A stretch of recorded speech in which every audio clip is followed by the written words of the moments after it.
जय हिंद दोस्तों, जय हिंद बच्चों। ज्योग्राफी 365 में आपका स्वागत है। आज हमारा 6 नंबर लेसन का ये सेकंड वीडियो है। तो आइए हम क्वेश्चन नंबर 36 देखते हैं। क्वेश्चन नंबर 36 है कि 20वीं सदी की अंतिम दशक में भरमौर क्षेत्र में एवं फसलों की खेती में वृद्धि हुई। यानी जो आपकी 20वीं सदी के अंतिम दशक के अंदर भरमौर क्षेत्र में किन किन फसलों के अंदर वृद्धि हुई। तो वो एक तो जो दाल फसल थी, दाल फसल में वृद्धि हुई, और एक जो आप इनकी नकदी फसल थी, इनके अंदर वृद्धि हुई। तो इसमें दाल और इसमें नकदी। क्वेश्चन नंबर 37 है कि कौन सी जनजाति सर्वाधिक गतिशील है। तो वो गद्दी जनजाति है। ये सर्वाधिक गतिशील मानी जाती है क्योंकि ये अपने पालतू पशुओं को लेकर एक स्थान से दूसरे स्थान पर घूमते रहते हैं, अर्थात ये ऋतु प्रवास करते हैं। क्वेश्चन नंबर 38 है, गद्दी जनजाति अपनी आजीविका हेतु क्षेत्र में प्रवास करती है। तो ये गद्दी जनजाति अपना जीवन यापन करने के लिए एक क्षेत्र हिमाचल प्रदेश में, और उस क्षेत्र का नाम है कांगड़ा। कांगड़ा क्षेत्र में ये लोग क्या करते हैं, प्रवास करते हैं, जाते हैं। अगला प्रश्न नंबर 39 है कि शब्द का आशय समाज विशेष की स्थिति और उसके द्वारा अनुभव किए गए परिवर्तन की प्रक्रिया से होता है। यानी विकास किसे कहा जाएगा। तो विकास शब्द का आशय है समाज विशेष की स्थिति को जानना और उसके द्वारा अनुभव किए गए परिवर्तन की प्रक्रिया को ही क्या कहते हैं, विकास कहते हैं। तो यहाँ पर आएगा विकास। क्वेश्चन नंबर 40 और 41 वेरी इंपॉर्टेंट है। 40 का क्वेश्चन कह रहा है कि विकास एक संकल्पना है। तो देखिए, विकास किसी एक का नहीं होता है, पूरे राष्ट्र का, पूरे विश्व का होता है। तो विकास एक क्या है, बहुआयामी बहुआयामी संकल्पना है। विकास एक बहुआयामी संकल्पना है। क्वेश्चन नंबर 41 है, विकास की संकल्पना है। तो विकास हमेशा स्थिर नहीं रहता है, विकास हमेशा गतिशील रहता है। तो विकास की संकल्पना है वो क्या है, गतिक है। क्या है, गतिक। अगला क्वेश्चन 42 है, विकास संकल्पना का प्रादुर्भाव कौन सी सदी के अंत में हुआ, उत्तरार्ध में हुआ। तो विकास संकल्पना का जो उद्भव है वो 20वीं सदी के उत्तरार्ध के अंदर हुआ था। क्वेश्चन नंबर 43 है, द्वितीय विश्व युद्ध के पश्चात यानी सेकेंड वर्ल्ड वॉर के पश्चात विकास की संकल्पना की प्राय थी। यानी सेकेंड वर्ल्ड वॉर के बाद में विकास की संकल्पना आर्थिक वृद्धि की प्राय थी। यानी देश का आर्थिक विकास करना था, तो आर्थिक वृद्धि की प्राय थी। क्वेश्चन नंबर 44 है, 1980 के दशक तक 1980 के दशक तक विकास एक संकल्पना के रूप में उभरा। तो देखिए 1980 के दशक तक विकास है वो एक बहुआयामी संकल्पना के रूप में उभर के सामने आया। बहुआयामी संकल्पना के रूप में उभर कर बाहर आया। अगला क्वेश्चन है कि दशक के अंत में तत् पोषणीय धारण का विकास हुआ। यह तत् पोषणीयता धारणा का जो विकास है वो किस दशक के अंत में हुआ, तो वो हुआ 1960। यानी 1960 के दशक के अंत में तत् पोषणीय धारणा का विकास हुआ था। अगला क्वेश्चन है 1968 के अंदर 1968 में एयरलिच नामक विद्वान ने एक पुस्तक लिखी थी।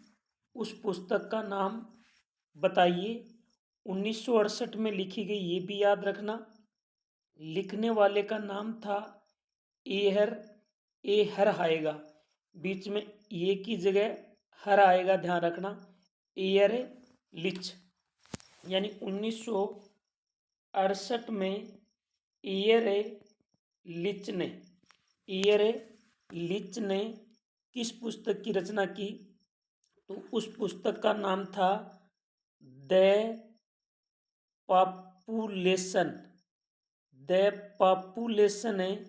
बम। उस पुस्तक का नाम था the population bomb. 1968 Ehrlich the population bomb. Question number 47 में है कि 1972 में मिडोस के द्वारा भी एक पुस्तक लिखी गई। उस पुस्तक का नाम क्या था? उस पुस्तक का नाम था द लिमिट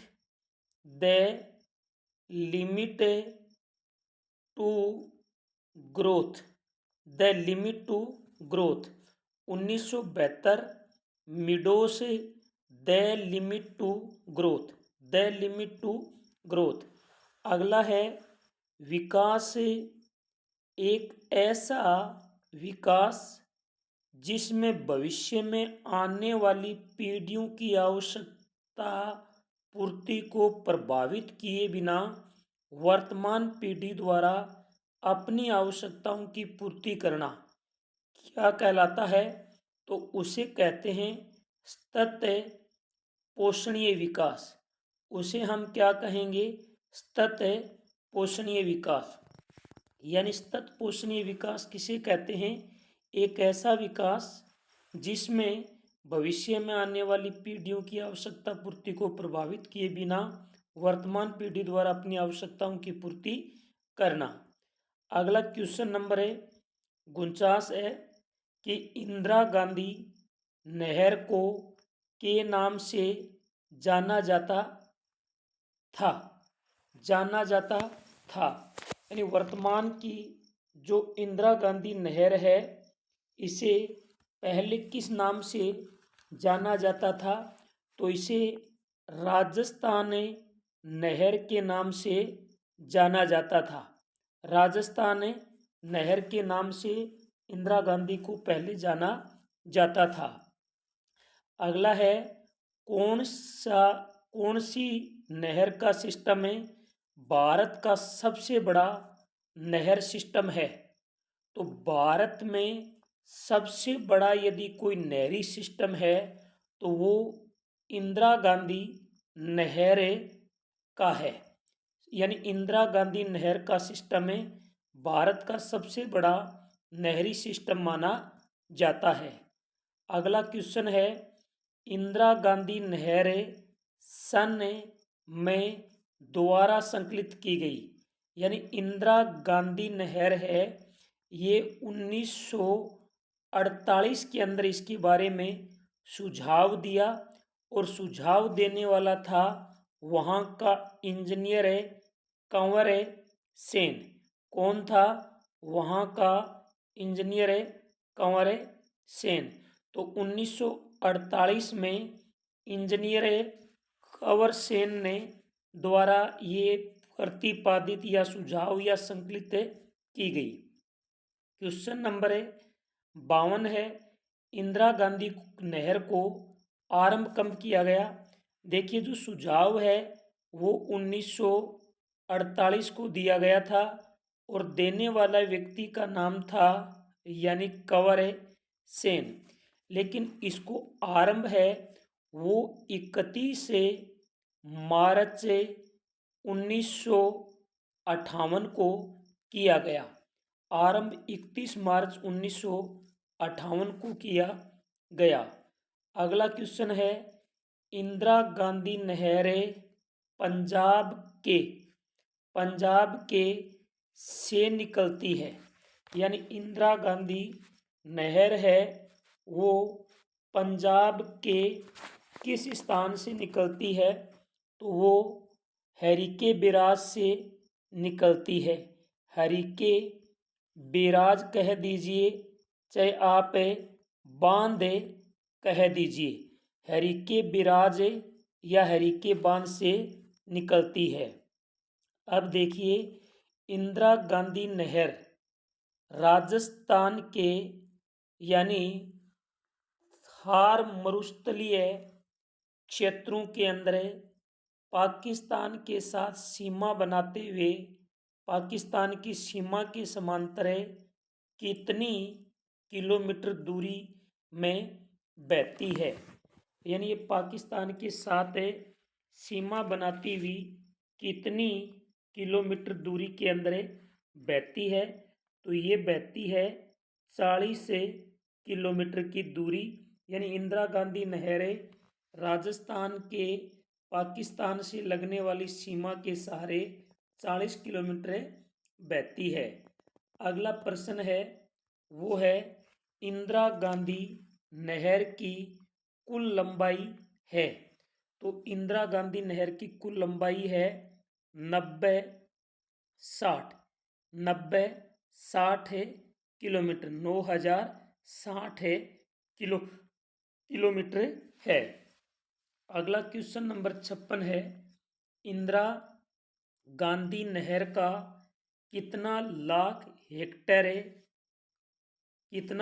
हेक्टेयर क्षेत्र सिंचाई की सुविधा प्रदान करता है।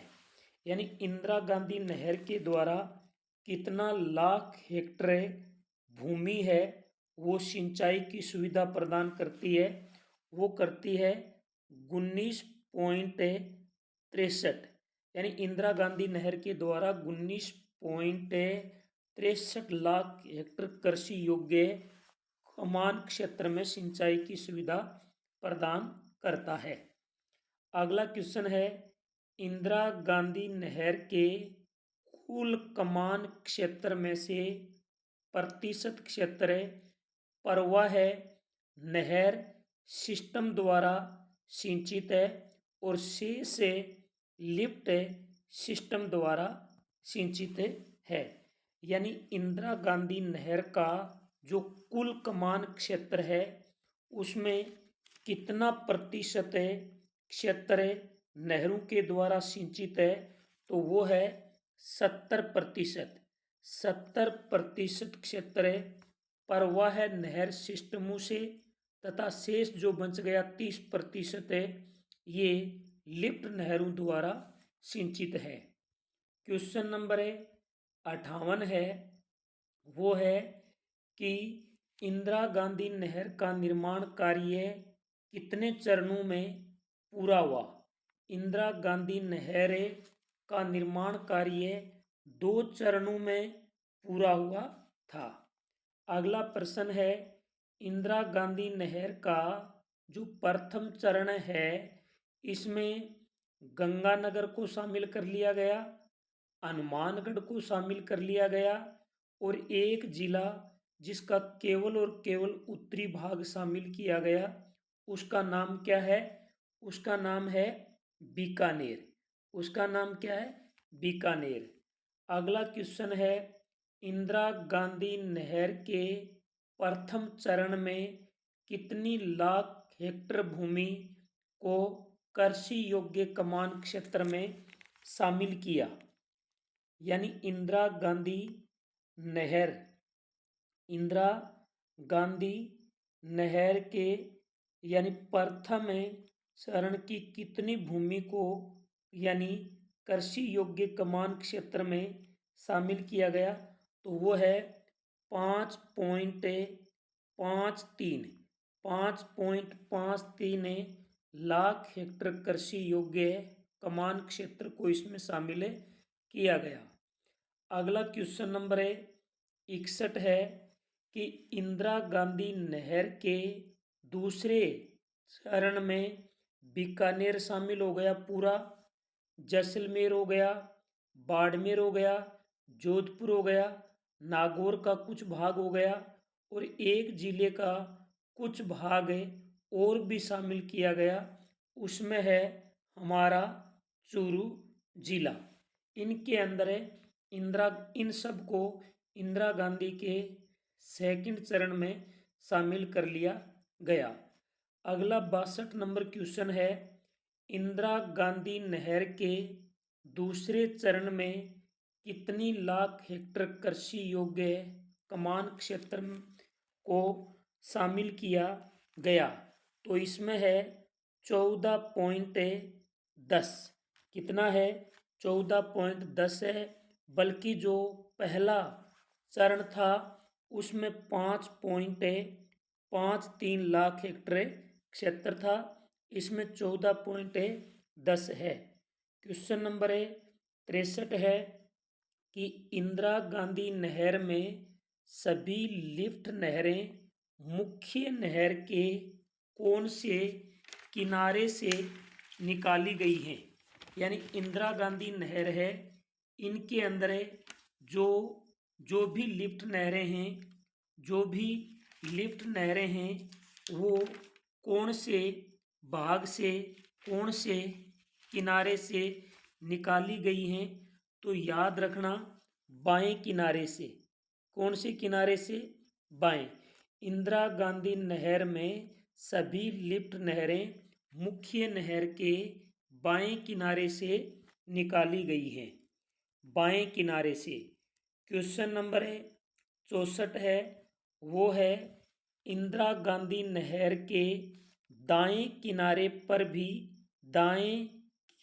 पर सभी नहरी प्रवाह प्रणाली है। यानी जो बायां भाग है ये लिफ्ट नहरों द्वारा सिंचित है, क्योंकि बायां भाग इनका ऊंचा है, जिसके कारण नहरों का पानी आसानी से जाता नहीं है, इसलिए लिफ्टों के द्वारा यहाँ पर पानी भेजा जाता है। दायां किनारा ढालू नुमा है, तो पानी आसानी से पहुँच जाता है, इसलिए नहरों द्वारा सिंचाई की जाती है। क्वेश्चन नंबर 65 है कि इंदिरा गांधी नहर के प्रथम चरण के कमान क्षेत्र में सिंचाई की शुरुआत कब हुई? यानी इंदिरा गांधी नहर का जो प्रथम चरण था, इसमें सिंचाई की शुरुआत है वो कब हुई? तो ये प्रथम चरण के अंदर तो 1960 में शुरू हुई और दूसरे चरण में 1980। तो पहले चरण में सिंचाई की सुविधा मिली 1960 के दशक में और दूसरे में मिली 1980 के दशक में। अगला है क्वेश्चन नंबर 67 है, वो है कि नहर मरुस्थलीय भागों में, यानी कौन सी नहर है जो मरुस्थलीय भागों में सिंचाई का प्रसार किया है और वहाँ के इकोलॉजी सिस्टम को बदला है, वहाँ की इकोनॉमिक व्यवस्था को भी बदला है। जब वहाँ का इकोलॉजी सिस्टम और इकोनॉमिक व्यवस्था बदल गई तो वो पूरा समाज बदल गया। तो ये सब काम इंदिरा गांधी नहर के द्वारा हुआ है। तो यहाँ आएगा इंदिरा गांधी नहर ने मरुस्थलीय भागों में सिंचाई प्रसार करके वहाँ की पारिस्थितिकी, अर्थव्यवस्था एवं समाज को बदल दिया है। क्वेश्चन नंबर 68 है इंदिरा गांधी नहर से एवं की दोहरी पर्यावरणीय समस्या है। यानी इंदिरा गांधी नहर के लाभ भी हैं तो हानि भी हैं। यहाँ पर दो मुख्य समस्या बताई गई हैं। यानी इंदिरा गांधी नहर से एक तो जल भराव की भयंकर समस्या है। जल भराव का मतलब सेम की भयंकर समस्या है। दूसरी है मृदा में लवणता की वृद्धि। मृदा में लवणता बढ़ती जा रही है जिसके कारण मृदा के अंदर उर्वरक क्षमता घट रही है। तो यहाँ जल भराव आएगा और यहाँ पर मृदा लवणता।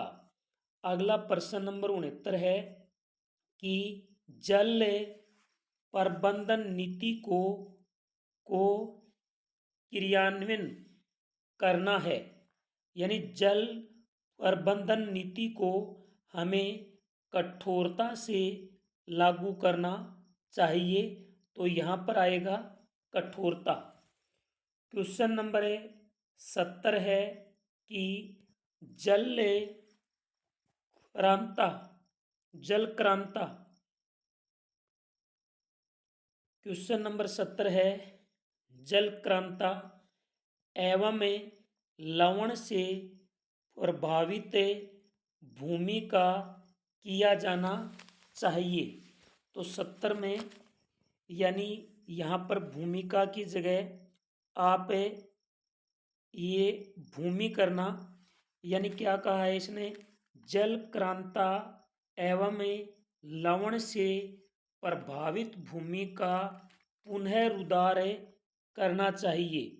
पुनरुद्धार करना चाहिए। क्वेश्चन नंबर 71 है बर्टलैंड आयोग का संबंध है। बर्टलैंड आयोग है इसका संबंध किससे माना है? सतत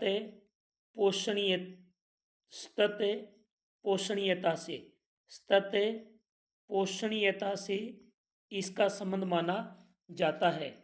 यानी बर्टलैंड आयोग का जो संबंध है वो सतत पोषणीय विकास से है। किससे है? सतत पोषणीय विकास से। अगला है विश्व पर्यावरण आयोग ने अपनी रिपोर्ट 1987 में प्रस्तुत की। यानी विश्व पर्यावरण आयोग ने अपनी कौन सी रिपोर्ट 1987 में प्रस्तुत की? वो है आवर कॉमन फ्यूचर रिपोर्ट। वो है आवर कॉमन फ्यूचर रिपोर्ट है जिसको 1987 में प्रस्तुत किया गया था। क्वेश्चन नंबर 73 है कि बरमोर क्षेत्र कौन से राज्य में है? तो बरमोर क्षेत्र राज्य पूछे तो हिमाचल प्रदेश के अंदर है। जिला पूछे तो चंबा है। तहसील पूछे तो बरमोर और होली है। तो यहाँ राज्य पूछा है हिमाचल प्रदेश आएगा। अगला बरमोर जनजातीय क्षेत्र में कठोर है। तो बरमोर जनजातीय क्षेत्र की जलवायु है वो सर्वाधिक कठोर है। अगला 2011 के अनुसार बरमोर उपमंडल की जनसंख्या कितनी थी? यहाँ पर इसने बरमोर उपमंडल की जनसंख्या पूछी है जो 39,113 थी। जो 39,113 थी। अगला क्वेश्चन है 76 एवं संस्थानों ने मानव पर्यावरण अंतःक्रिया को गति प्रदान की है। तो याद रखें यानी प्रौद्योगिकी एवं संस्थानों ने। किसने? प्रौद्योगिकी। यहाँ क्या आएगा?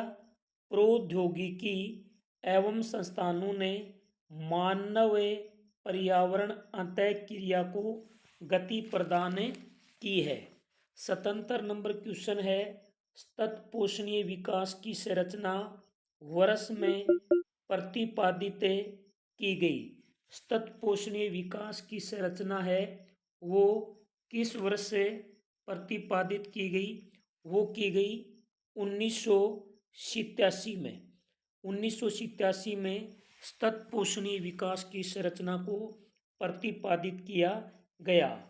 78 नंबर क्वेश्चन है, विश्व पर्यावरण एवं विकास आयोग का अध्यक्ष नॉर्वे का प्रधानमंत्री कौन था भाई? तो नॉर्वे का प्रधानमंत्री था गरो हरलेम।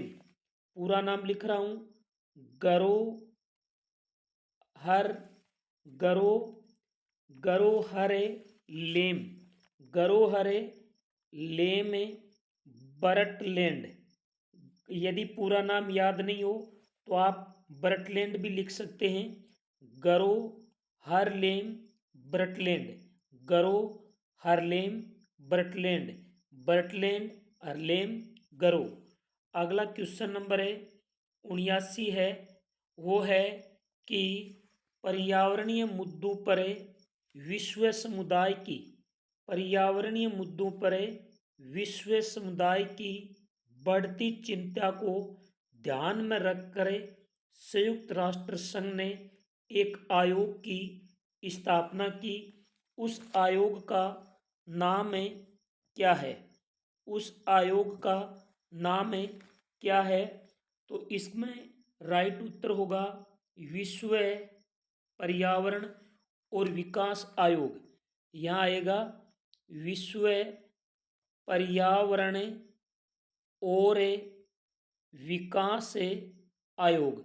विश्व पर्यावरण, विश्व पर्यावरण और विकास आयोग।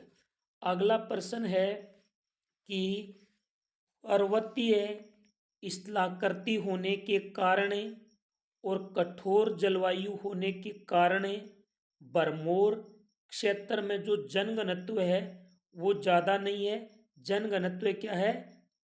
कम है। यहाँ आएगा यानी कम।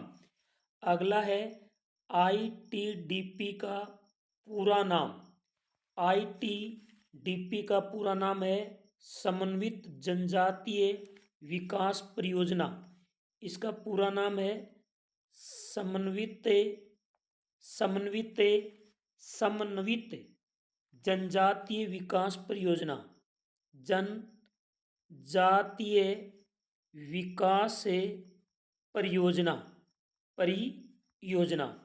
ITDP का पूरा नाम है समन्वित जनजातीय विकास परियोजना।